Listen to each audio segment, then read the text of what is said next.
اس قدر خوف تھا پاک فوج کی قیادت سے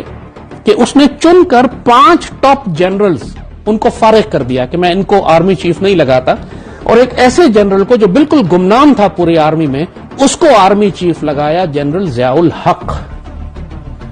اور پھر اللہ کا کرنا کیا ہوا، جو اللہ کی تقدیر ہے وہ ہو کر رہتی ہے۔ جتنی مرضی احتیاط بھٹو نے کر لی، اللہ کی پکڑ اور انتقام ایسا آیا کہ پھر اسی جنرل ضیاء الحق کے دور میں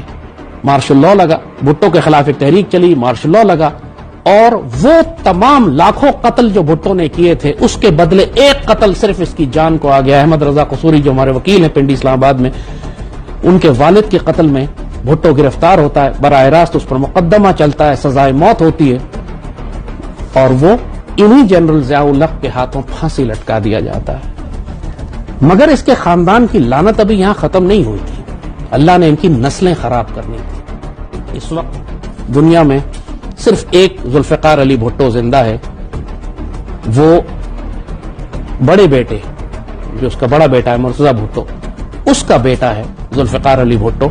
لندن اور یورپ کی گلیوں میں عورت بن کر ناشتہ پھرتا ہے پیسہ کمانے کے لیے۔ وہ ٹرانسجینڈر ہے، ہم جنس پرست ہے، وہ مرد نہیں ہے، انسان نہیں ہے، وہ ایک عبرت کا نشان ہے، اور وہ بڑے فخر سے کہتا ہے کہ میرا نام ذوالفقار علی بھٹو ہے، میں ذوالفقار علی بھٹو کا پوتا ہوں۔ اللہ نے ایسی عبرت، ایسی لعنت ڈالی اس خاندان کے اوپر کہ جو اصل ذوالفقار علی بھٹو ہے، جو اس کا اصل وارث ہے، لندن اور یورپ کی گلیوں میں ایک کنجر کی طرح ناشتہ پھرتا ہے، بیہودہ لباس پہن کے، فحش لباس پہن کے، اور نائٹ کلبز میں نوکری کرتا ہے۔ اور یہ جو بھٹو کے نام پر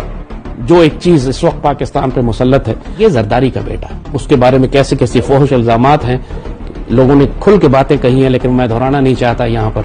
لیکن وہ شخص مردانگی پہ، انسانیت پہ، اسلام پر ایک تہمت اور ایک دھبا اور ایک عذاب ہے۔ شخص بھی نہیں کہوں گا اس کو میں، پتہ نہیں کیا چیز ہے وہ۔